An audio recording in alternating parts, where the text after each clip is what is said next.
एक न्यूरोलॉजिस्ट द्वारा देखे जाने वाले मरीजों में एक प्रमुख बीमारी दौरे या मिर्गी की है। दौरे किसको कहते हैं? ये दिमाग में होने वाले एबनॉर्मल डिस्चार्जेस की वजह से शरीर के हाथ पैर में या चेहरे में अचानक से कंपन होने लगता है। कभी गर्दन एक तरफ मुड़ जाती है, उसके बाद मरीज़ को झटके आने लगते हैं, मुंह से झाग आ जाता है, कभी कभी ऐसे में उसको यूरिन या मोशन का डिस्चार्ज भी हो जाता है। ये झटके 1 से लेकर 3 मिनट या 5 मिनट तक रहते हैं, कभी कभी इससे ज़्यादा देर तक भी रह सकते हैं। कुछ आंशिक दौरे होते हैं जिसमें एक हाथ या एक पैर या सिर्फ चेहरे पर ही झटके आते हैं।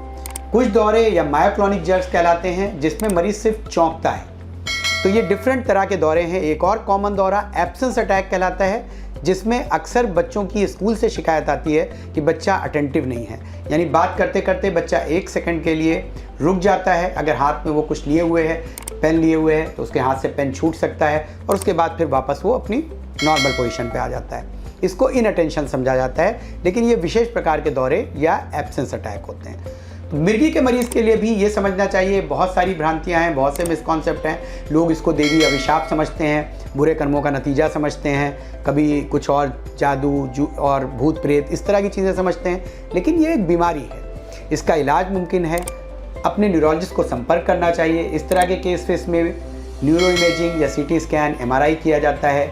दिमाग की बिजली के तरंगों की जाँच यानी EEG की जाती है और इसके बाद डायग्नोज किया जाता है कि मरीज़ को किस तरह के दौरे आ रहे हैं या किस प्रकार की मिर्गी है। उसके बाद वो जब उसको दवाएं शुरू की जा सकती हैं तो ज़्यादातर मिर्गी के मरीज़ एक सामान्य व्यक्ति जैसा जीवन व्यतीत कर सकते हैं। सिर्फ कुछ इंस्ट्रक्शन, कुछ सावधानियां रखनी होती हैं और दवाओं को नियमित रूप से लेना होता है।